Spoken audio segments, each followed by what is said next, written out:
नमस्कार दोस्तों, आप सभी का स्वागत है हमारी YouTube की ऑनलाइन क्लास पर। हम लोग पढ़ रहे हैं फिजिक्स के अंतर्गत मापन एवं यांत्रिकी। उसी को आगे बढ़ाते हैं। अब आज जानेंगे कि घातांकी मात्रक क्या होते हैं। घातांकी मात्रक जो हम लिखते हैं 10 की पावर इतनी, 10 की पावर 1, 10 की पावर 2। अब ये माइनस में भी होती है और प्लस में भी होती है। जो प्लस में होती है उसे हम धनात्मक वैल्यू कहते हैं। अब धनात्मक वैल्यू कहां से कहां तक होती है, इसको याद करने के लिए मैं एक ट्रिक बता रहा हूं। ट्रिक क्या है कि इश्क में 13 जीजा मेगा को किलो हेक्टा देगा। क्या है ट्रिक? इश्क पे 13 जीजा मेगा को किलो हेक्टा देगा। सबसे पहले इस मतलब एक्सा। अब एक्सा में 10 की पावर 18 होती है। पेंटा, पे से हो जाएगा पेंटा। पेंटा की 10 की पावर 15 होती है। 13 से हो जाएगा टेरा। टेरा में 10 की पावर 12। फिर उसके बाद जीजा से हो जाएगा गीगा। इसमें होती है 10 की पावर 9। फिर आते हैं मेगा में 10 की पावर 6 को कहते हैं। किलो को 10 की पावर 3 कहते हैं। हेक्टो को 10 की पावर 2 कहते हैं। और डेका को 10 की पावर 1 कहते हैं। जाते धनात्मक वैल्यू क्या कैसे याद करेंगे? इश्क पे 13 जीजा मेगा को किलो हेक्टा देगा। फिर आते हैं ऋणात्मक वैल्यू। अब निगेटिव मान क्या क्या होते हैं, तो इसको याद करने के लिए भी एक ट्रिक अपनाई जाती है।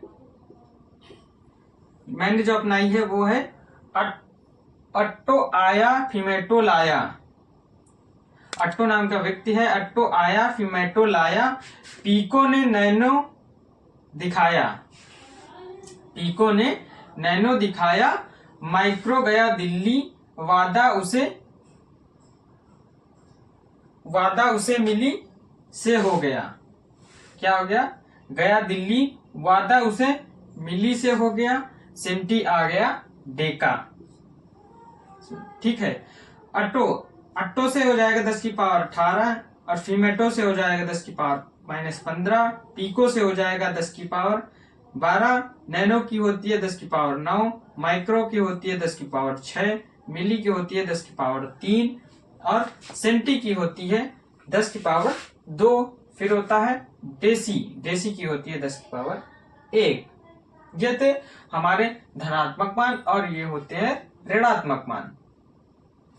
अब आते हैं कि कभी कभी एग्जाम में पूछते हैं कि मान लीजिए एनीमोमीटर है, उसका काम क्या होता है, वह किस काम में आता है, या जो रडार होता है वह क्या काम करता है, जो सुनार होता है वह क्या काम करता है।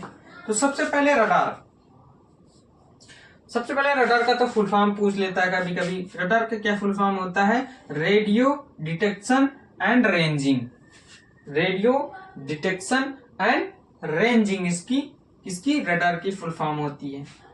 अब जो रडार होता है वह कहता क्या है कि जो रेडियो वेव होती हैं उनके द्वारा पता लगाता है। क्या पता लगाता है? कि हवा में उड़ती हुई वस्तु की गति, दिशा एवं स्थिति का मापन करता है। कौन? रडार। हवा में उड़ते वस्तु की गति, दिशा एवं स्थिति का मापन करता है। किसकी सहायता से? तो रेडियो वेव की सहायता से। जो रडार होता है वह रेडियो वेव छोड़ता है, उसके द्वारा पता लगाता है। इसकी खोज किसने की थी? तो R.W. वाटसन ने की थी रडार की खोज। फिर आते हैं सुनार। जो रडार होता है वह वायु में पता लगाता है। जो सुनार होता है वह जल के भीतर वस्तु का पता लगाता है। किसके द्वारा? अल्ट्रासोनिक साउंड वेव के द्वारा।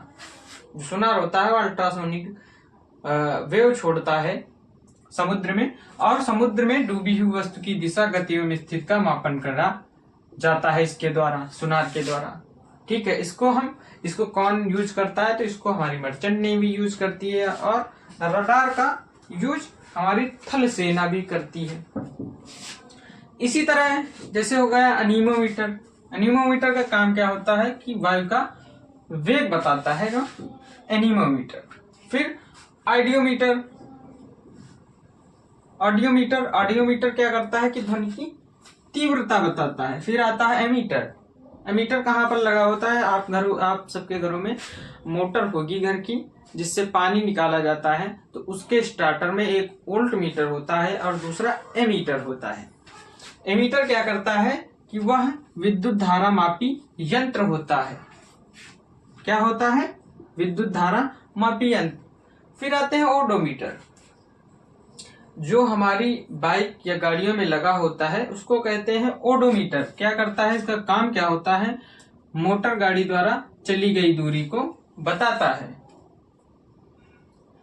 जो ओडोमीटर लगा होता है, हमारी बाइक कितना चली है वह बताता है। फिर आता है स्पीडोमीटर। स्पीडोमीटर का काम क्या होता है कि यह हमारी बाइक की प्रति घंटा कितने किलोमीटर की स्पीड है इसको बताता है। यह भी क्या करता है? तो मोटर गाड़ी का वेग बताता है।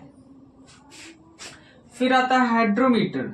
हाइड्रोमीटर क्या होता है? यह जल का घनत्व मापी यंत्र होता है, यानी जल में उसकी डेंसिटी कितनी है किसके द्वारा नापा जाता है? तो हाइड्रोमीटर के द्वारा नापा जाता है। हाइड्रोमीटर के द्वारा नापा जाता है। फिर आता है हाइप्सोमीटर। हाइप्सोमीटर क्या करता है कि यह ऊंचाई मापता है, यानी ऊंचाई मापी यंत्र है। फिर आते हैं मैनोमीटर। मैनोमीटर का काम क्या होता है कि गैसों का दाब मापता है। हमारे वायुमंडल में कौन सी गैसें होती हैं, उनके सबके वायु दाब को जानने के लिए हम मैनोमीटर का यूज करते हैं। फिर आते हैं लक्स मीटर। लक्स मीटर आपने शायद देखा होगा कि वह उसमें एक सफेद पट्टी गोलाकार होती है, उसमें अगर लाइट के पास ले जाएंगे तो उसकी प्रकाश की तीव्रता कितनी है वह बता देता है। कौन? Lux meter. फिर आता है बैरोमीटर। बैरोमीटर के द्वारा हम वायु दाब को नापते हैं, यानी एयर प्रेशर कितना है वह बैरोमीटर के द्वारा नापा जाता है। फिर आते हैं हाइग्रोमीटर। हाइग्रोमीटर क्या करता है? तो यह आपेक्षिक आर्द्रता को नापता है। क्या करता है? आपेक्षिक आर्द्रता। किसके द्वारा? हाइग्रोमीटर। फिर आता है पैरोमीटर। पैरोमीटर के द्वारा उच्च तापमापी यंत्र होता है, यानी थर्मामीटर तो एक नॉर्मल टेम्परेचर तक ही नापता है। फिर उसके ऊपर अगर टेम्परेचर को नापना है तो हम पायरोमीटर का यूज करते हैं, यानी उच्च तापमापी यंत्र होता है पायरोमीटर। फिर आते हैं लेक्टोमीटर। लेक्टोमीटर से क्या किया जाता है? तो दूध का घनत्व नापा जाता है। जो लोग गांव से होंगे वो डेयरी पर दूध देने जानते होंगे तो देखा होगा कि उनके दूध को लिया जाता है और एक मशीन में लगाया जाता है, तो उसमें लेक्टोमीटर हुई होता है। लेक्टोमीटर की बताता है कि दूध का घनत्व क्या है, यानी दूध का फैट क्या है, उसी के हिसाब से रेट लगता है। तो लेक्टोमीटर के द्वारा दूध का घनत्व नापा जाता है। और बटरियोमीटर द्वारा दूध में मक्खन की मात्रा, यानी दूध से जो घी निकलता है उसकी मात्रा का मापन होता है। फिर आता है अल्टीमीटर। अल्टीमीटर द्वारा समुद्र तल से विमान की ऊंचाई को नापा जाता है। किसके द्वारा? तो अल्टीमीटर के द्वारा। फैथोमीटर। फैथोमीटर क्या करता है? तो समुद्र की गहराई नापी जाती है इसके द्वारा, यानी समुद्र कितना गहरा है कहाँ पर, इसका पता किससे लगाया जाता है? तो फैथोमीटर से लगाया जाता है। क्राइनोमीटर। क्राइनोमीटर से वायुयान में समय एवं अवधि का मापन होता है, क्योंकि जो प्लेन होता है वह आसमान में उड़ता है, तो जिसके द्वारा समय एवं अवधि का एग्जैक्ट पता नहीं लग पाता है, लेकिन जो क्राइनोमीटर होता है इसके द्वारा पता लगाया जाता है। थर्मोमीटर नहीं, थर्मोस्टेट होगा। Thermostat,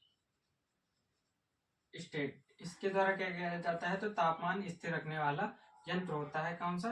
thermostat. फिर आता है जायरोस्कोप। जायरोस्कोप के द्वारा क्या किया जाता है? तो घूमती हुई वस्तु की गति का मापन किया जाता है। किसके द्वारा? तो जायरोमीटर के द्वारा। फिर आते हैं एपिगोग्राफी। एपिगोग्राफी के द्वारा जो शिलालेख होते हैं, ऐतिहासिक शिलालेख, उनका अध्ययन किया जाता है। फिर सिस्मोग्राफी। सिस्मोग्राफी द्वारा भूकंप की तीव्रता का आकलन किया जाता है। जो भूकंप की तीव्रता होती है वह 0 से 9 रिक्टर होती है। यह इसका स्केल होता है, रिक्टर इसका स्केल होता है भूकंप नापने का। फिर होता है पॉलीग्राफी। पॉलीग्राफी से झूठ का पता लगाया जाता है। अभी ही हाल ही में जो कुलदीप सेंगर की उन्नाव की जो चर्चा चल रही है, उसमें यही किया बोला जा रहा है कि जो पॉलीग्राफी है करवा लीजिए, जिसको हम नार्को टेस्ट भी कहते हैं। नार्को टेस्ट से झूठ का पता लगाया जा सकता है। फिर आता है होलोग्राफी। होलोग्राफी से 3D चित्रों को समझने वाला यंत्र होता है। कौन सा? होलोग्राफी। आपने कभी कभी देखा होगा कि मूवी थिएटर में हमें मूवी देखने के लिए 3D चश्मा दिया जाता है। 3D चश्मा दिया जाता है, जिसके द्वारा हम मूवी को 3D में आनंद उठाते हैं।